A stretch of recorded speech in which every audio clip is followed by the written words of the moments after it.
જય સ્વામિનારાયણ. પરીક્ષાની અંદર કેવા દાખલા પૂછાય અને કેવી રીતે આપણે એનો જવાબ લખી શકીએ એની આજે આપણે થોડીક પ્રેક્ટિસ કરીશું. એક્ઝામની અંદર તમને પરીક્ષા કેવી રીતે પૂછે ને શું કરવાનું છે જોઈએ. હવે અહીં આગળ તમને એવું કીધેલું છે કે યોગ્ય વિકલ્પ પસંદ કરીને ખાલી જગ્યા પૂરો.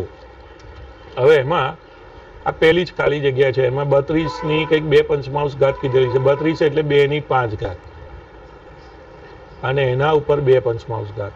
હવે આપણને ખબર છે ઘાતની ઘાતનો ગુણાકાર થાય એટલે 2 ની 5 ઘાત ગુણ્યા 2 પંચમાંશ ઘાત. આ 5 અને આ 5 ઉડી ગયા એટલે બાકી રહ્યું 2 ની 2 ઘાત. 2 ની 2 ઘાત એટલે કેટલો થયો જવાબ? 4. તો બી આન્સર આવશે.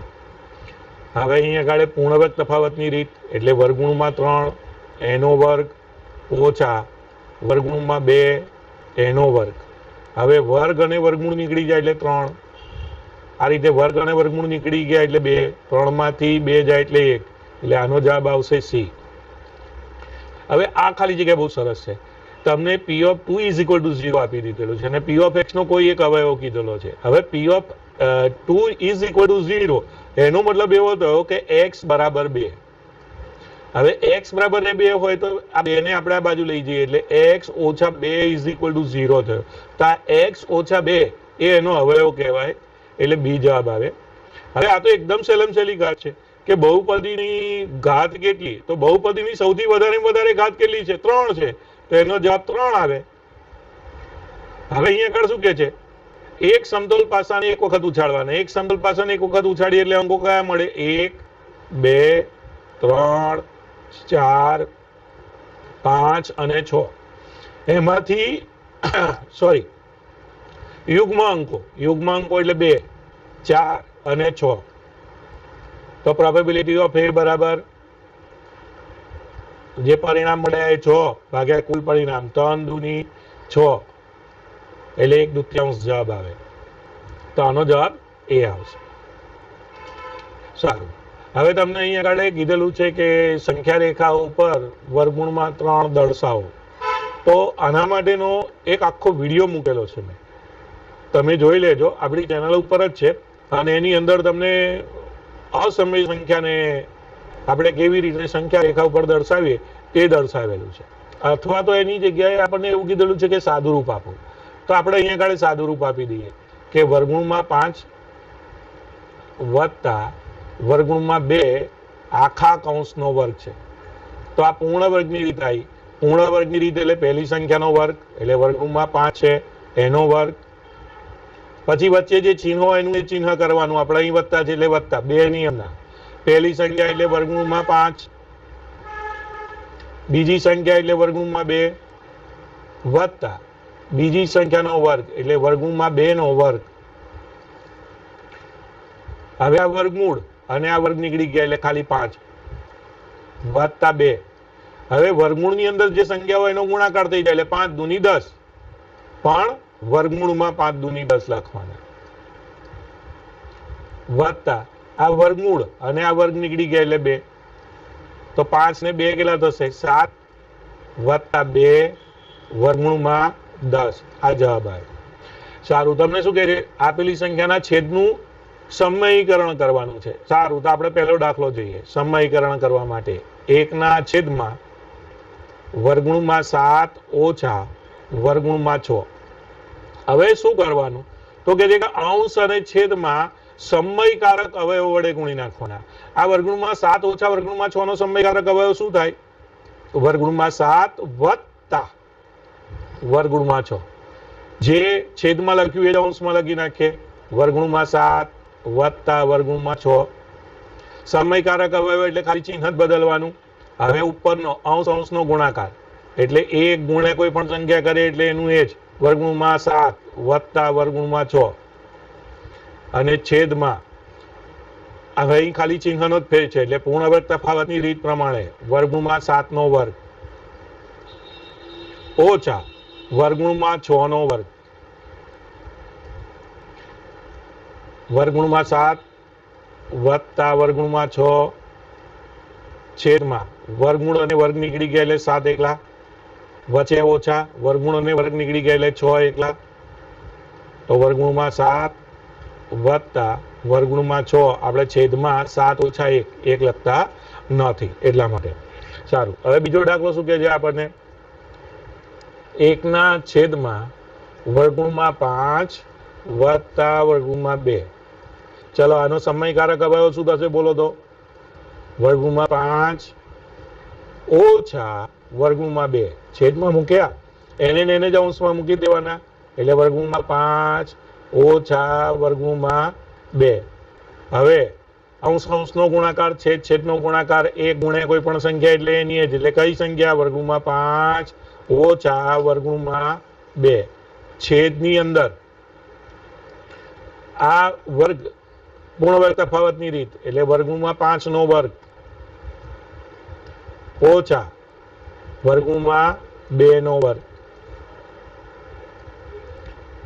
તો વર્ગમૂળમાં 5 ઓછા વર્ગમૂળમાં 2 છેદમાં વર્ગ અને વર્ગમૂળ નીકળી ગયું એટલે 5 ઓછા વર્ગ અને વર્ગમૂળ નીકળી ગયું એટલે 2 તો વર્ગમૂળમાં 5 ઓછા વર્ગમૂળમાં 2 છેદમાં 5 ઓછા 2 એટલે કેટલા લખીશું? 3. ચાલો, હવે તમને એવું કહે છે કે સમાંતર રેખાઓની વ્યાખ્યા આપો. સમાંતર રેખાઓ એટલે એક જ સમતલમાં આવેલી રેખાઓ પરસ્પર છેદતી ના હોય તેને સમાંતર રેખાઓ કહેવાય. રેલવેના 2 પાટા છે ને એકદમ સલંસારી. સારું, ચલો વર્તુળની ત્રિજ્યા તો કહે છે કે જે રેખાખંડનું એક અંત્યબિંદુ વર્તુળનું કેન્દ્ર હોય અને બીજું અંત્યબિંદુ વર્તુળ ઉપરનું હોય તેવા રેખાખંડને વર્તુળનું ત્રિજ્યા કહે છે. આ વર્તુળ લીધું. હવે આ વર્તુળની અંદર આ એનું શું છે? કેન્દ્ર. અને આપણે આ કેન્દ્રની આ વર્તુળ ઉપરનું બિંદુ અહીંયા આગળ એક લઈ લઈએ અને એમાંથી એક રેખાખંડ દોર્યો આવે તો આને શું કહીશું? આપણે ત્રિજ્યા કહીશું. સારું, હવે તમને શું કહે છે કે ભાઈ સી બિંદુ એ અને બી ની વચ્ચે છે. સરસ, A dash C dash B આવું કીધેલું છે. તો અંતર સૂત્ર પ્રમાણે આપણે એવું કહી શકીએ કે એસી વત્તા બીસી બરાબર આખું એબી. હવે આપણને અહીંયા શરત આપેલી છે એસી બરાબર બીસી, એનો મતલબ એમ થયો કે બીસી બરાબર એસી મૂકી શકાય માટે એસી વત્તા આ જે બીસી છે એની જગ્યાએ હું એસી લખું છું. એસી બરાબર એબી. એસી વત્તા એસી એટલે 2AC બરાબર AB. આ 2 ને આ બાજુ ભાગાકારમાં લઈ જઈએ આપણે એટલે AC બરાબર 1/2 AB. આ તો સાબિત કરવાનું હતું, આવી ગયું. હવે શું કહે છે?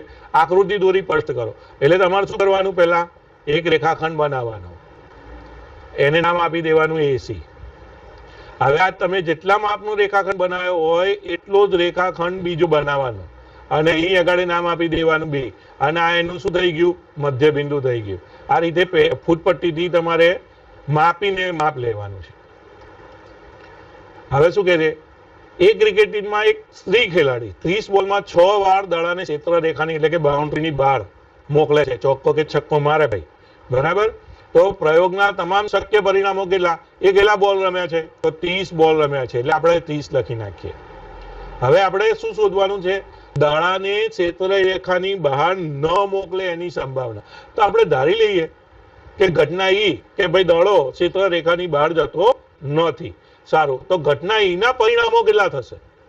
કુલ દડા કેટલા રમ્યા? તો કે 30. એમાંથી 6 દડા બહાર મોકલ્યા એટલે -6 કરી નાખીએ તો જવાબ મળે આપણને 24. આ જે 24 દડા છે એ ક્ષેત્ર રેખાની બહાર જતા નથી. હવે તમને ઘટના એની સંભાવના શોધવાનું સૂત્ર ખબર હશે. એની અંદર આપણે કિંમત મૂકી દઈએ પ્રોબેબિલિટી ઓફ ઈ બરાબર ઘટના એને સાનુકૂળ પરિણામની સંખ્યા કેટલી? તો કે 24 અને પ્રયોગના તમામ શક્ય પરિણામો કેટલા? તો કે 30. હવે અહીંયા આગળ છેદ ઉડે 3 દાન 30 અને 3 ઈથા 24 વધ્યું શું આપણી જોડે? 8/10. એટલે હવે આને એક પોઈન્ટ પછી પોઈન્ટ જવાબ મૂકી દે એટલે 0.8 એવો જવાબ આવ્યો. સારું, હવે આપણને શું કહે છે અહીંયા આગળ કે આકૃતિ આપી દીધેલી છે આપણને. એ આકૃતિની અંદર આપણને 4 બિંદુઓ આપેલા છે A B C D અને એમાં AC is equal to BD આપેલું છે. તો સાબિત કરવાનું AB is equal to CD. આ તો એકદમ સહેલું છે. A B અને C એટલે આપણે પહેલા લખીશું A dash B dash C છે. A dash B dash C એટલે શું? AB વત્તા BC બરાબર આખું AC રેખાખંડ થાય. ચલો આ એક થઈ ગયું. હવે બીજા બિંદુઓ કયા છે? B dash C dash D છે. તો B dash C dash D. તો એને લખવું હોય તો આપણે કેવી રીતે લખીશું? BC વત્તા CD બરાબર આખો રેખાખંડ BD. સારું. હવે આપણને શું કીધેલું છે? AC is equal to BD છે. તો ભાઈ AC બરાબર આપણને શું મળ્યું? કે AB વત્તા BC મળ્યા. અચ્છા, BD બરાબર શું મળ્યું આપણને? BC વત્તા CD મળ્યા.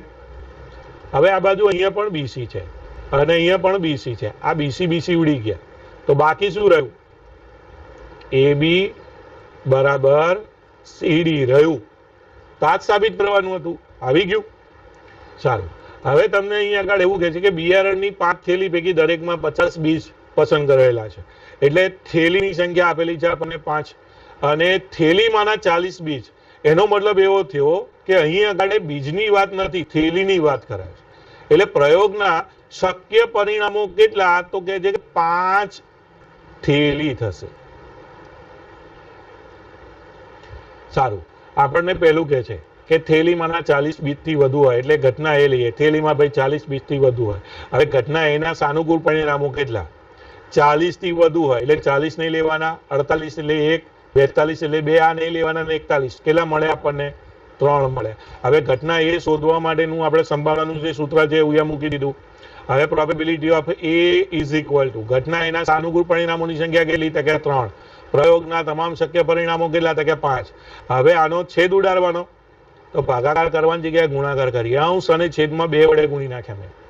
તો 3 દુની 6 ઉપર અને નીચે 5 દુની 10. હવે નીચે 10 આવી ગયા એટલે 0.6 જવાબ કહેવાય એનો. હવે બીજાનું જોઈએ. એને આપણે ઘટના બી કહીએ. તો ઘટના બીમાં થેલીમાં 49 થી વધુ બીજ હોય. અચ્છા, ચલો. ઘટના બીના સાનુકૂળ પરિણામો કેટલા? 49 થી વધુ બીજ. 41 છે એટલે ના આવે, 39 ના આવે, 42 ના આવે, 48 ના આવે, 40 ના આવે, એક પણ ના આવે એટલે 0. તો હવે ઘટના બી ની સંભાવના શોધવા માટેનું સૂત્ર મેં લખ્યું. Probability of B is equal to ઘટના બી ને સાનુકૂળ પરિણામની સંખ્યા કેટલી? 0 ભાગ્યા પ્રયોગના કુલ પરિણામની સંખ્યા 5. 0 ભાગ્યા 5 બરાબર 0. જે ઘટનાની સંભાવના 0 આવે એને અશક્ય ઘટના કહેવાય. અશક્ય ઘટના કહેવાય. આ અશક્ય ઘટના છે. ચાલો. હવે આપણી પાસે આ રહ્યું ત્રીજો. તો ઘટના C લઈએ કે ઘટના C એટલે 35 થી વધુ બીજ હોય. તો ઘટના C ના સાનુકૂળ પરિણામો કેટલા? 41, 35 થી વધારે, 49, 39, 35 થી વધારે, આ પણ 35 થી વધારે, આ પણ 35 થી, એટલે 5 એ 5 આયા. તો 5. હવે ઘટના C ની સંભાવના શોધવા માટેનું સૂત્ર લખ્યું મેં. Probability of C is equal to ઘટના C ના સાનુકૂળ પરિણામની સંખ્યા 5 ભાગ્યા પ્રયોગના તમામ શક્ય પરિણામની સંખ્યા 5. 5 એકા 5. તો જવાબ શું આવ્યો? 1. તો જે ઘટનાની સંભાવના 1 આવે એને આપણે ચોક્કસ ઘટના કહીએ છીએ. ચોક્કસ ઘટના કહેવાય.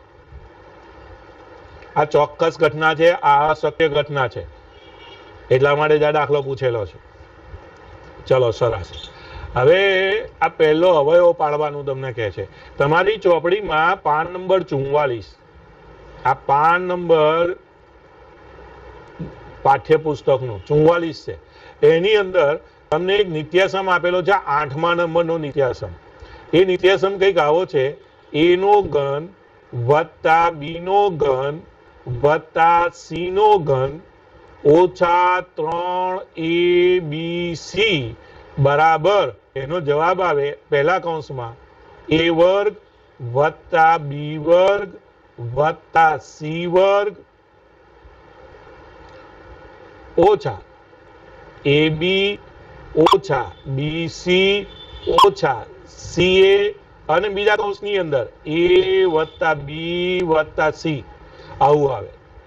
અચ્છા, a વત્તા b વત્તા c એ પહેલા પણ લખાય ને પછી આ કૌંસ પણ લખાય, ગુણાકારમાં છે, ગમે તે રીતે લખાય. તો હવે આપણે હવે આને ગણવાનો છે. આવયા તો સહેજ શું કરીએ, a બરાબર આપણે 3x લઈએ, 3 નો ઘન કરીશું એટલે 27 થઈ જશે. b બરાબર આપણે y લઈ લઈએ અને c બરાબર આપણે z લઈ લઈએ અને આ નિત્યસમની અંદર મૂકી દઈએ તો શું થશે, માટે 3x એનો ઘન વત્તા y નો ઘન b ની જગ્યાએ વત્તા z નો ઘન ઓછા 3 x લખેલો છે તો આપણે a લખેલો છે ને, તો એની જગ્યાએ શું લખીશું, અહીંયા કાઢે 3x લખીશું. b ની જગ્યાએ શું લખીશું, y, અને c ની જગ્યાએ શું લખીશું, z. બરાબર આવ્યું. હવે આ પેલો જે છે ને એ પહેલા લઈ લઉં. a એટલે 3x વત્તા b એટલે y વત્તા c એટલે z. ચલો હવે બીજા કૌંસમાં a નો વર્ગ એટલે 3x નો વર્ગ કરવાનો મારે, વત્તા b નો વર્ગ એટલે y નો વર્ગ કરવાનો, વત્તા c નો વર્ગ એટલે z નો વર્ગ કરવાનો, ઓછા a એટલે 3x ગુણ્યા b એટલે y ઓછા b એટલે y, c એટલે z ઓછા c એટલે z અને a એટલે 3x. તો આનો જવાબ આપણે લખીશું 3 નો વર્ગ, 3 નો ઘન 27x ઘન વત્તા y નો ઘન વત્તા z નો ઘન ઓછા 3 તારી 9 x y અને z, આ ત્રણે ત્રણ ગુણાકારમાં બરાબર 3x વત્તા y વત્તા z કૌંસ પૂરો. બીજા કૌંસની અંદર 3 નો વર્ગ એટલે 9x નો વર્ગ વત્તા y નો વર્ગ વત્તા z નો વર્ગ ઓછા 3xy ઓછા yz ઓછા 3zx. આ જે 3 હતા એ આગળ લઈ લીધા. આવી ગયો જવાબ. ચલો હવે બીજો નંબરનો આપણને દાખલા ગણવા માટે શું કહે છે, યોગ્ય નિત્યસમનો ઉપયોગ કરીને ગુણાકાર કરવાનો. કોનો 104 ગુણ્યા 96. તો આપણે આના 104 ના બે ભાગ પાડી દઈએ, 100 વત્તા 4 અને 96 ના ભાગ પાડીએ 100 ઓછા 4. હવે પહેલી સંખ્યા સરખી એટલે પહેલી સંખ્યાનો વર્ગ વચ્ચે ઓછા, બીજી સંખ્યા સરખી એટલે 4 નો વર્ગ, 100 નો વર્ગ એટલે કેટલા થશે, 10,000 થશે. આ 2 મીંડા છે ને તો 4 મીંડા કરી દેવાના, ઓછા ચોકું 16. હવે બાદ બાકી કરવાની એટલે અહીંથી 10 કો અહીં 9 નહીં 10, 10 માંથી 6 જાય એટલે 4, 9 માંથી 1 જાય એટલે 8, પછી બીજા 1 9 અને બીજા 1 9 એટલે 9,984. જવાબ તમને મળી ગયો. આ રીતે ફરી ક્યારેક પેપરમાં કેવા દાખલા પૂછાશે એ રીતનું લઈશું અને આપણે ગણતરી કરીશું. તમને જો ગમે આ ચેનલ તો એને સબસ્ક્રાઇબ કરો, બેલ બટન ઇનેબલ કરો, તમારા મિત્રો સુધી પહોંચાડો. ફરી મળીએ, ત્યાં સુધી સૌને જય સ્વામિનારાયણ.